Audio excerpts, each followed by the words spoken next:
சுல்தானை போல சுடும் நெருப்பினை எரித்து கடும் கத்தியின் மேல் நடந்து இதயம் பதற முகிலும் மதிர பயத்தினை அறுத்து வேட்டைக்காரனை வேட்டையாட ரணவேட்டையனாய் வந்தார்.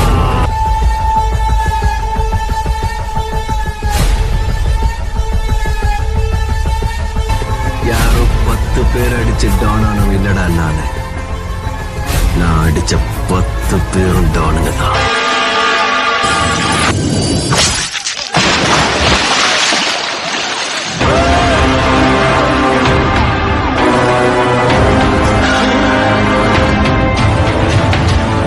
எல்லாருக்கும் கருடன் இறந்த செய்தி தெரிய வந்துச்சு. சூரியவர்தன் சொன்ன மாதிரி பிணந்தின்னி கழுகுகள் சுத்த ஆரம்பிச்சது. KGF அழிக்கவும் காத்துட்டு இருந்தாங்க, हिंदुस्तान से खबर है உருவாக்கவும் காத்துட்டு இருந்தாங்க. அண்ணே, கருடன் செத்துட்டான். கருடம் இருக்கிற வரைக்கும் நான் இந்த இடத்துக்கு ஆசைப்பட மாட்டேன். என் அண்ணன் எனக்கு அரசியல் வராதுன்னா.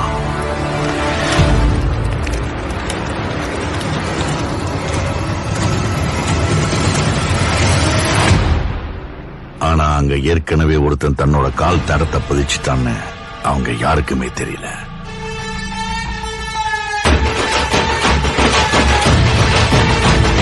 Powerful people come from powerful places.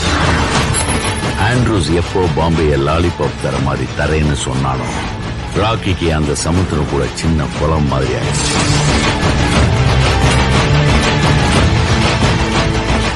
சமுத்திரம் இது இல்லைன்னு தேட ஆரம்பிச்சான். பெங்களூர்ல கருடனை பார்த்த உடனே ராக்கி அதை கன்ஃபார்ம் பண்ணிட்டான். Here is a man who comes from that powerful place.